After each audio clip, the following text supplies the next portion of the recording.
all metal cookware can be scratched. I mean, it's absolutely, I don't know of any metal cookware that can't be scratched. If you took some sort of sharp utensil and you rub that on, and a lot of people, they don't do it on purpose, but, they grab something metal and they rub it on the bottom of their cookware. Well, when you do that, whether it's anodized aluminum or stainless or cast iron, and you scratch that surface, and what you're doing is you open up the pores of that metal, and that will just increase the amount of leaching. And when I talk about leaching, I don't want to say that metal cookware is poisoning America, but because there are a lot of people who their autoimmune system is functioning, they don't have a problem with metal toxicity, because the body is designed, God designed that body so it leaches all the metal out of us, and because we do consume a lot of metal throughout the day, it's in the very air we breathe.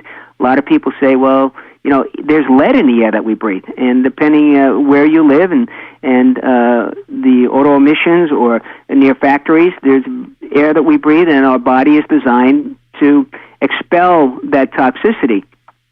The problem is when there's somebody who has an autoimmune problem, they can't expel that toxicity, then you get a buildup, and that's where problems come in. But with metal cookware, if that's scratched, that just increases the amount of leaching that could take place. The cooking surface on Xtrema is 100% ceramic. So that ceramic surface is much harder than steel. People can say, well, hold it now.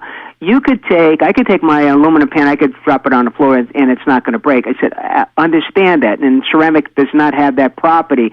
But when it comes to hardness, if you take a sharp metal knife and you take it on an aluminum pan or stainless or cast iron, you can actually make a little hairline gouge in that pan.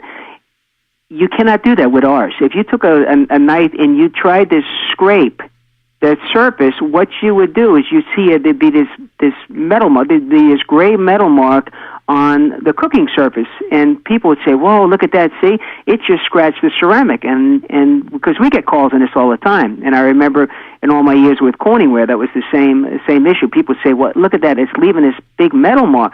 I said, "No, it's not. What it's doing, it's taking the metal right off the knife, and now it's on top of the ceramic material. So if you were to take a cleaner, a little steel wool, that metal mark would come off. That's because ceramic, the hardness, the mold score on ceramic, the MOHN score on ceramic is almost to a 10, where depending upon the metal, it may be anywhere from a 6 to a 7 or an 8. So it's much softer material than ceramic. That's why we can say our product is 100% non-scratch. Now, what about non-stick? A lot of people really prefer pans that have a non-stick surface. I want to talk about that, and I want you to explain where you're at about it, what your company's policy is with this. Okay. There's a lot of misconception about non-stick, and we've been doing a lot of research in that because we actually do have a product that we are testing and have a non-stick coating, but non-stick per se, when people talk about non-stick coatings, 99.9% of all the non-stick coatings that are on products today are made have a thermoplastic coating. It's a plastic type material. It's called PTFE, and the acronym escapes me right now, but it's made by DuPont. It's made by Woodford. Every coating that you see in restaurant cookware, it's in the automobile industry, anything that has non-stick, it's a thermoplastic coating. And that coating is 100% safe, providing you do not heat that up to temperatures that exceed about 450 to 500 degrees Fahrenheit. When you do that, if you're cooking eggs and you leave the pan on and you walk away and you answer the phone and that pan continues to heat, what happens is that thermoplastic starts to break down, and it starts to emit fumes. Now, people say, well, how can that be? How can they put a thermoplastic and it emits that gas and those fumes that could be toxic? Well, there's very, very few reported cases of the toxicity from the thermoplastic. It was this chemical POFA, which was in the original Teflon. That's the material that caused the problems, more of the problems, when it was heated to very high temperatures.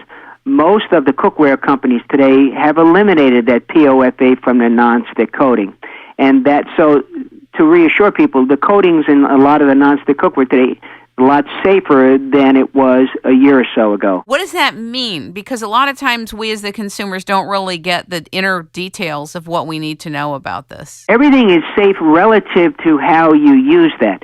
Obviously, if you have a pair of ice skates in your hand and you put them on your feet, you skate, that's fine. But if you pick the blade up in your hand, you're going to cut yourself. That's not going to be safe. If you use the cookware how they describe it's supposed to be used, you'll never have an issue. You'll never have a problem because it doesn't exceed the temperature that they're saying.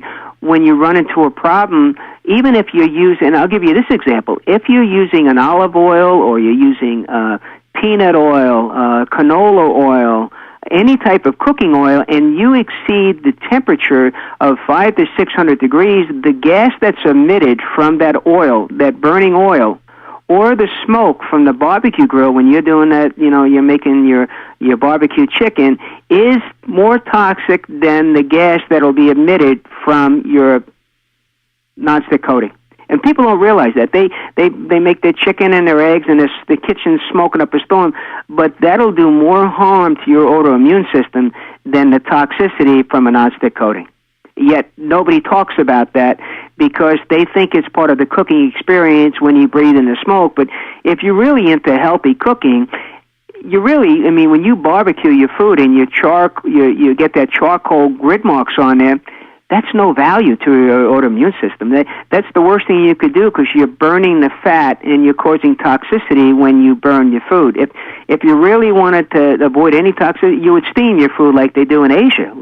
In China and Japan and Korea, they do a lot of steaming. They don't do a lot of frying because it doesn't add any value to the taste of the food. In this country, Kim, we want everything to be fast. So nonstick coating was developed not to make the food taste better. It's not so much for speed, because when we were with Corning, we were testing nonstick coating. It had to do with cleanup. People in America did not want to spend any time cleaning up their skillet.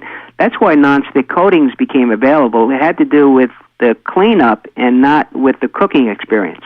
So in terms of the cleanup, let's talk about it. What is the cleanup like? Well, the cleanup is as simple as could be. If you're cooking, for instance, we have a line. Our regular Xtrema cookware does not have a nonstick coating. We have one item that we do have a nonstick coating that we've been testing, but our regular Xtrema cookware, 95% of our products do not have a nonstick coating, and that will always be our philosophy, because we believe in the integrity of ceramics, because it'll make the food tastes better. And even if you burned food on our cookware, if you left it on top of the stove or you left it in the oven way past the cooking time, all you would have to do is put that in the sink with hot soapy water, and it comes right out. I mean, that's one of the benefits, because you can't scratch our cookware.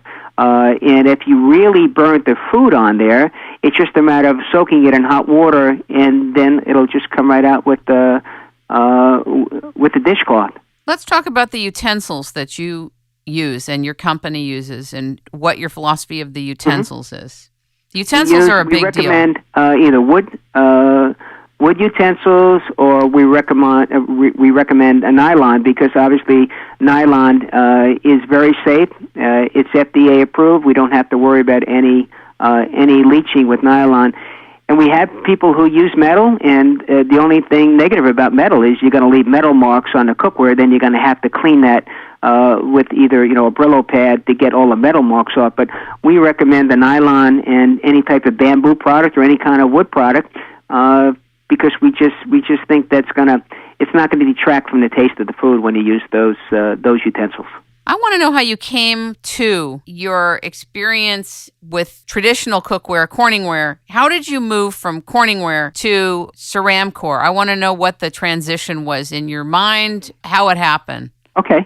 1978, started with Corningware, entry-level position, and I worked my way, through the system. I became a sales representative and a sales manager, and for those 23 years I was very much involved with sales. I did feel that God gave me a little gift for products, and it would offer up various product ideas, but most of my expertise was in sales, calling on people